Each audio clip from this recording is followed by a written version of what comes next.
So building a brand is, it's often sold to us like assembling a piece of flat pack furniture, right? Oh, totally. Like you just follow the steps. Yeah.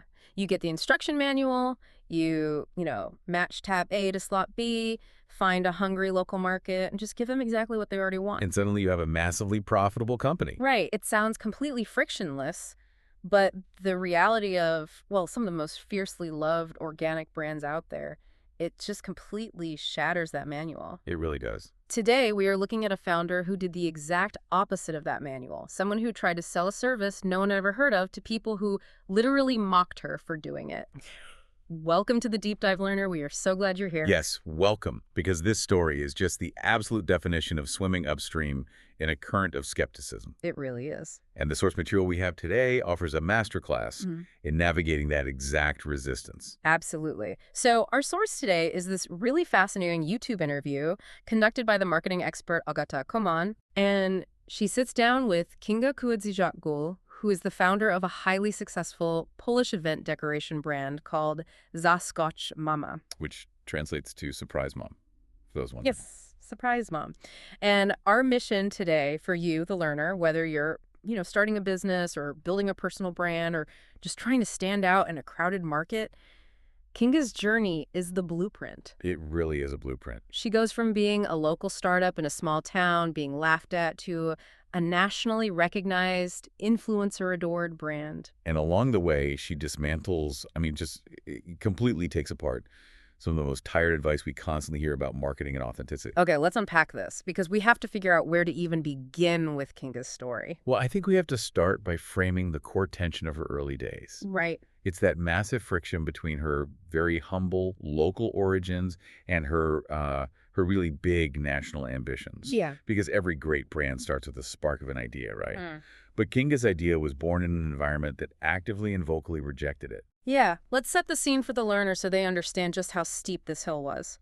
The year is 2017. Okay. And Kinga is living in Zaskocz, which is a Polish town of about 60 to 70,000 people. So not huge. Not huge at all. It's roughly 100 kilometers outside of Warsaw. And she has this highly stable corporate job as a Germanist. Meaning she's basically using her German language degrees in a very safe, respectable corporate environment. Exactly. Very safe. But she decides out of nowhere to start a business focused on a highly niche concept for Poland at that time. Super niche. She wants to organize baby showers and post-birth hospital welcomes. And, context is everything here. Yeah. Because in 2017, in a smaller Polish town, a baby shower simply wasn't a standard life event. No, not at all. It was something people maybe vaguely recognized from watching American sitcoms or something. Right, like Friends or whatever. Exactly. There was no established demand for it. Yeah. So she isn't just introducing a new business. She is introducing an entirely foreign cultural concept. And trying to instantly position it as a premium paid service. Exactly. I mean, it's like trying to sell snowboards in the desert. That's a great way to put it. People don't even know what the product is, let alone why they need to spend money on it. And the reaction from her town was just brutal. Oh, yeah. Kinga talks about how locals genuinely thought she had lost her mind. They were openly laughing at her. Yeah. So she's commuting by train to her corporate job in Warsaw. She actually calls her early business the child of the train, because she was writing her blog and planning her strategy on those daily commutes. Wow. Meanwhile, the people around her are just mocking her. They see this respected corporate worker suddenly running around town with, like, balloons and flowers. And they joke that she thinks she is going to save the world. Yes, save the world with balloons. So, I mean, how do you keep going when your own town thinks you're a joke? What's fascinating here is Kinga's realization about the psychology of that criticism. Right. What did she figure out? Well, when you are introducing a disruptive or unusual idea, the pushback is rarely actually about the idea itself. Interesting. Kinga eventually realized that the people mocking her, they were largely just unhappy with their own safe, predictable corporate jobs. Oh, wow. Yeah, they were projecting their own feeling of being trapped onto her simply because she dared to pursue something creative. That is such a crucial mental shift for anyone building something new, looking at the people laughing at you and realizing it's about their limitations, not yours. Exactly. Understanding that allowed her to just detached from the mockery completely. But, mental resilience doesn't pay the bills. No, it does not. So how did she actually get the business off the ground when her immediate radius wasn't buying? She used a brilliant geographic bypass strategy. Okay, tell me about that. Well, a lot of founders make the mistake of dumbing down their product or, slashing their prices to appease a confused local market. Right, race to the bottom. Exactly. Kinga refused to do that. Instead, she took on the heavy lifting of educating the market while simultaneously aiming her marketing efforts 100 kilometers away at Warsaw. So she looked past her hometown entirely. Right. She leveraged that train commute to build a national presence right out of the gate, sustaining the business with clients in the capital until her local market in Seattle finally caught up and understood the value. She basically built a bridge right over her critics. That's exactly what she did. But surviving that initial rejection is really just the baseline, isn't it? Because once you get past the external doubt, you run into this internal problem, which is establishing brand distinctiveness. Yes. Finding your style. And Kinga is incredibly transparent about falling into a trap that almost every creator hits early on. Oh, the mint bear face. Yeah, the infamous mint bear. Mhm. She started imitating what she thought success was supposed to look like. So when she started, her logo was this little mint-colored bear named Mamish holding a bunch of plastic balloons. Right, and her reasoning for the color is just so telling. Yeah, why mint? Because she literally calculated, that mint was the safest, most logical bridge between traditional baby pink and baby blue. It was a clinical choice. Yeah. A highly calculated choice based entirely on risk aversion, not an authentic creative vision. No, not at all. And it reflected her wider aesthetic at the time, too. I mean, she admits she was blindly copying Western and American event trends. Just doing what everyone else was doing. Yeah, she was producing these generic, plastic-heavy balloon setups because she looked at the market, saw that those setups were selling, and just assumed that was the benchmark for success. Which is so relatable. I mean, we all have our mint bear phase when we're learning, right? You start a project and try to sound like your favorite podcaster or design like the biggest competitor in your space. Because it feels safer than testing your own unproven ideas. Exactly. But for Kinga, playing it safe really backfired. Within a year, she was experiencing severe aesthetic burnout. She hated the work she was producing. So how do we draw the line between learning the right structural strategies from competitors and just, hollowly stealing their style? That distinction is basically the backbone of long-term brand survival. Mm-hmm. Strategy involves the structural mechanics of a business. Like what? Like how you price a service, how you structure a client contract, or how you map out an event timeline. Okay, the nuts and bolts. Exactly. Those mechanics can and should be learned, borrowed, and adapted from the best in the industry. But style, however, is the intrinsic soul of the work. Right. Kinga points out that you can fake a visual style for a few projects, but eventually the facade cracks because it just requires too much energy to sustain something that doesn't flow naturally from you. She actually uses this great Polish idiom to describe the danger of copying aesthetics. She calls it a shot in the knee. Which is basically their equivalent of shooting yourself in the foot. But somehow sounds infinitely more painful. Much more painful. And she gives this example of a beauty salon painting their walls the exact same color as the highly successful salon next door. Right, which is a terrible idea. Yeah. Because it immediately positions you as a subordinate alternative. Yeah, you're just the knockoff. Exactly. The original brand already owns that aesthetic real estate in the consumer's mind. You just look cheap, which destroys any premium positioning you might be aiming for. So Kinga has to find her actual style. And her turning point comes in January 2020. She takes this massive financial and reputational risk. Huge risk. She decides to host an earth tone baby shower event in a Warsaw studio. She invites 38 women and charges an entry fee of 350 PLN for stands. And for context for the learner, charging 350 Polish zloty for a baby shower event ticket at that time was a distinctly premium price point. Yeah, she is establishing a luxury positioning before she even fully has the portfolio to guarantee it. And the execution was a complete departure from the plastic American trends she had been mimicking. What does it look like? The aesthetic was deeply tied to nature. She utilized muted earth tones, dried florals, organic textures. No more plastic balloons? Exactly. And despite the high price tag and the unproven concept, she managed to secure massive brand partners like Cybex and well-known influencers like the ADHD sisters to attend. Wow. The response was overwhelming. That single event proved the market viability of her true style. It proved that her authentic compass was actually highly profitable, and this brings up a brilliant point she makes about the danger of aesthetic dissonance. Yes, this is so important. She talks about the boho trend and how painful it is to watch decorators force rustic, dried pampas grass and raw wood into an opulent, crystal chandelier, gold-dripping glamour hall just because boho is trendy on Instagram. Aesthetic dissonance ruins high-end branding. It really does. When you force a trend into an environment where it doesn't belong, it highlights a lack of fundamental design comprehension. Yeah, it just looks wrong. So Kinga stopped looking at fleeting Instagram fads for inspiration. Instead, she turned to nature, to Pinterest, and notably, she praises the Eastern European event markets. Oh, really? Like where? Specifically Russia and Ukraine.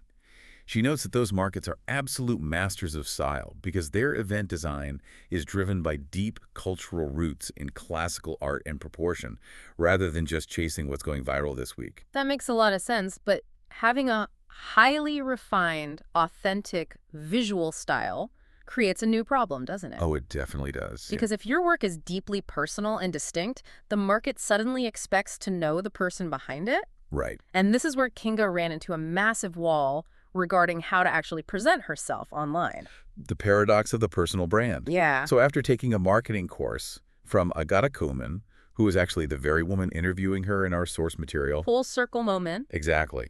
Kinga had this stark awakening.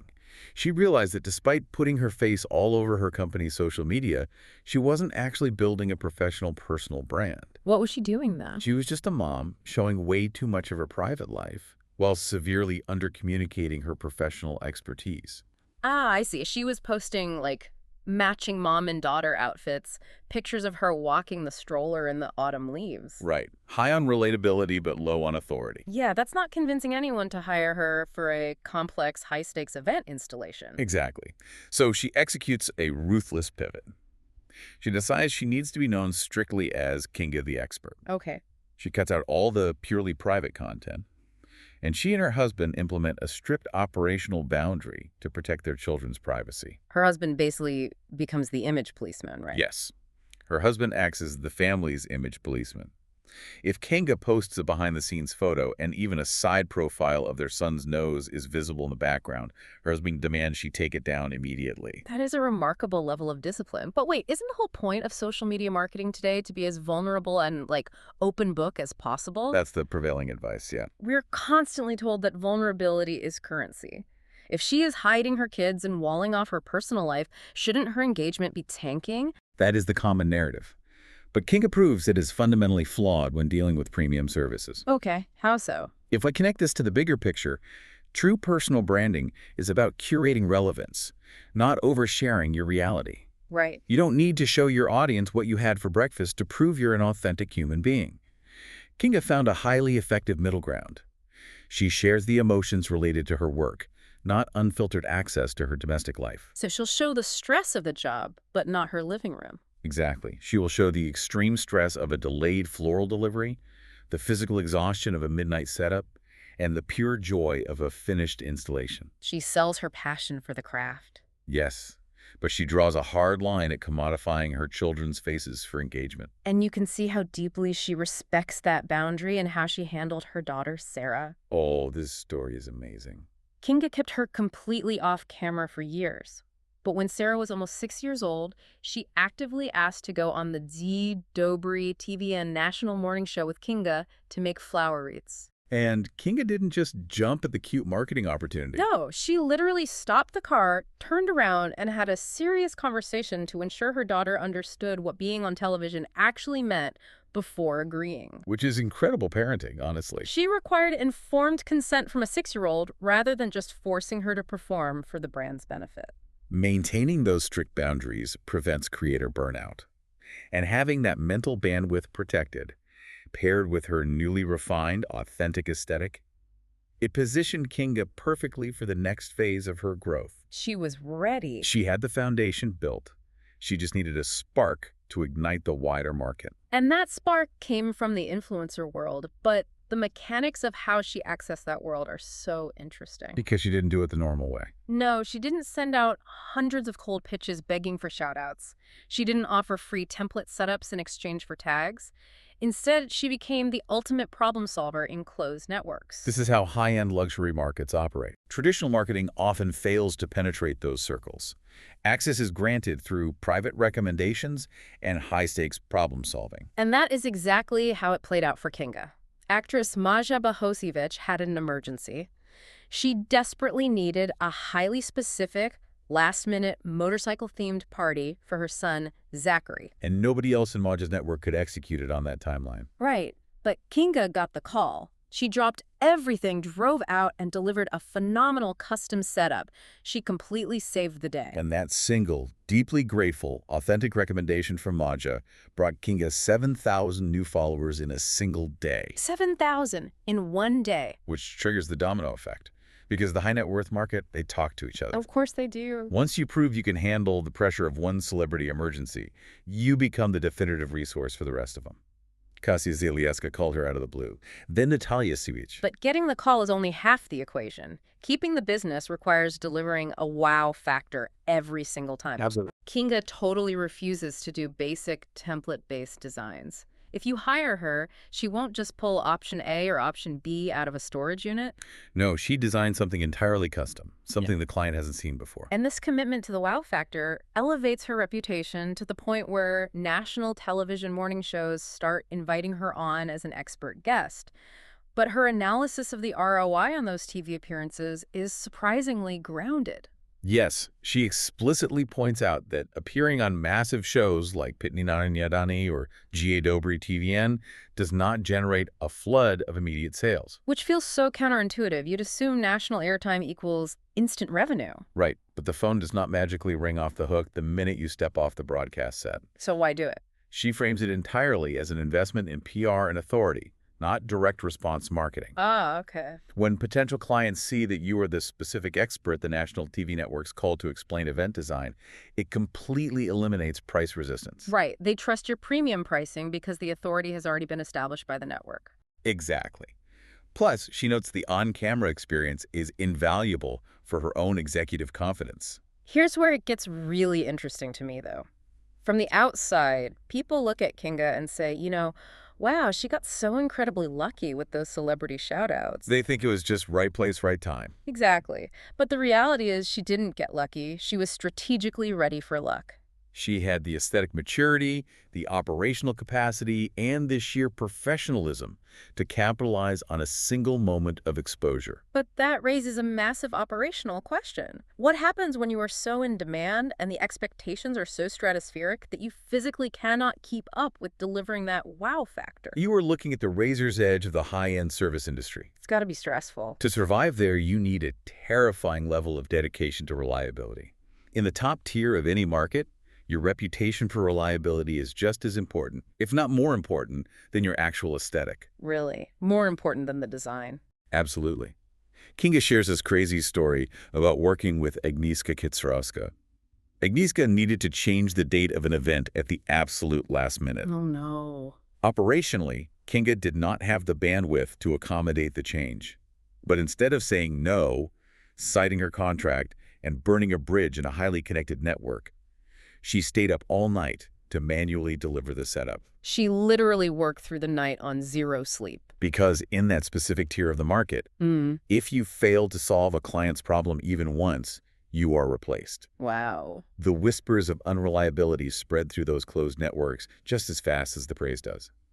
Reliability is the silent engine that keeps a luxury brand running. But you can't survive on adrenaline and all-nighters forever. No, you'll burn out.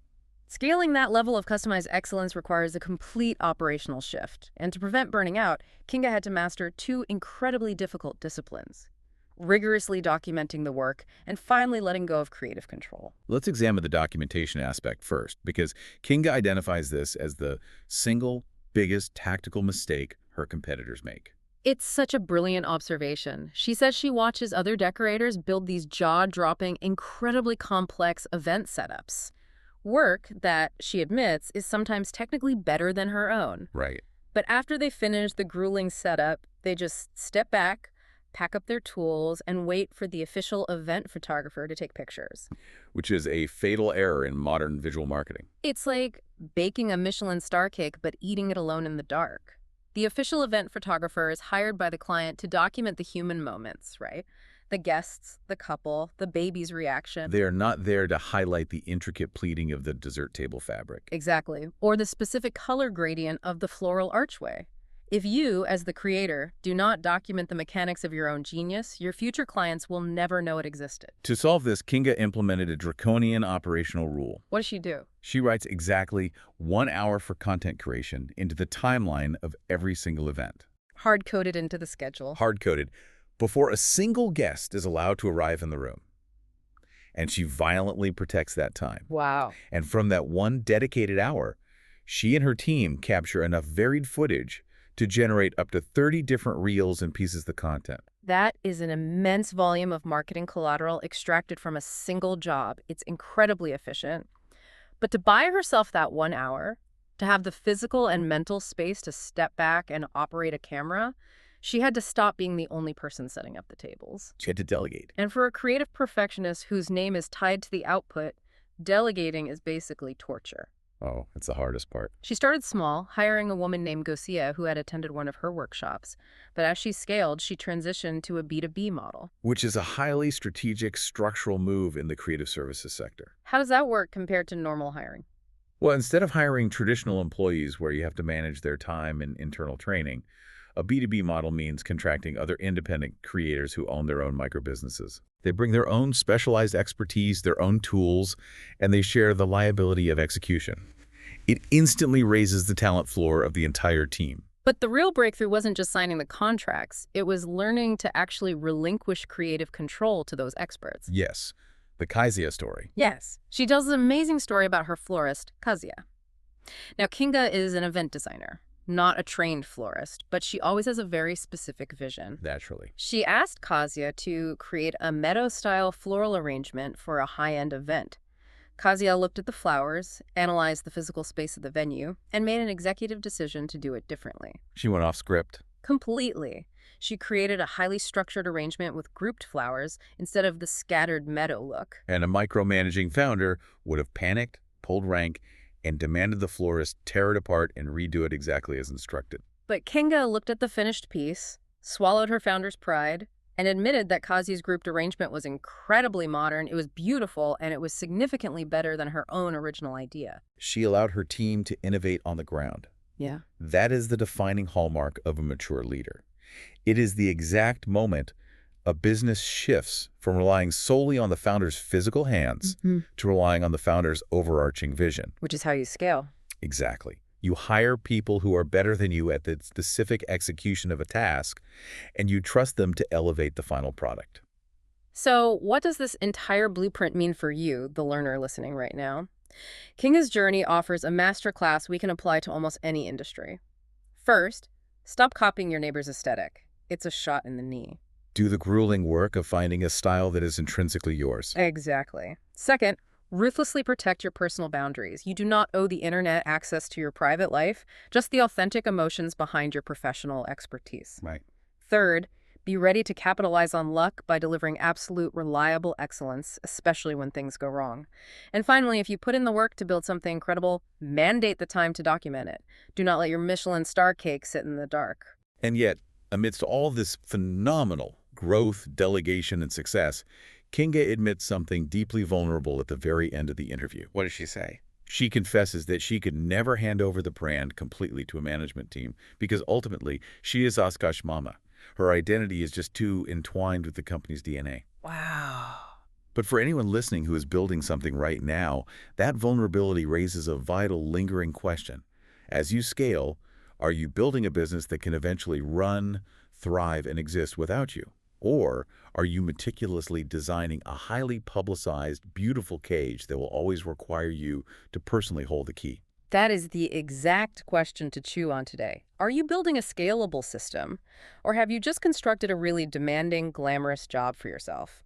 We started this deep dive talking about the sterile textbook instructions for assembling a brand. And Kinga proved that the most powerful, resonant brands aren't assembled from a generic manual. They are grown, sometimes in incredibly hostile soil, nurtured by extreme personal boundaries and documented relentlessly. Keep building, keep defining your own unique style, and we will catch you on the next deep dive.